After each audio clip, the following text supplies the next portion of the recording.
Hello children, welcome back to Auntie's Eco Home. Today we're talking about a natural flea repellent and something that'll save you a few shekels and also is good for your kids. We all love our kids, that's right, it's environmentally friendly. So basically we've just got a 50-50 mix here of water and white vinegar. Or you can use an apple cider vinegar, of course, there's nothing wrong with that. We all like a bit of that, but good for the gargle.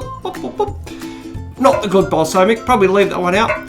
So all we do is we get our kids, just waiting for my assistant to just hand me my proud beast, George. That's right, come here, Georgina. That's right, George has been with me. I picked him out of his litter when he was just a little baby. Have a look at him, isn't he beautiful? That's right. So basically you just spray this onto George's fur directly. Keep it out of his eyes, of course.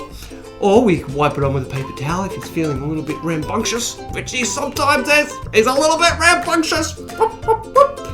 And that, in addition to that, his normal flea treatment, that will keep the fleas away for quite some time. You'll notice an improvement. You can also spray it on your furniture. You know, put it around the house, on your cushions, on their beds. That's right.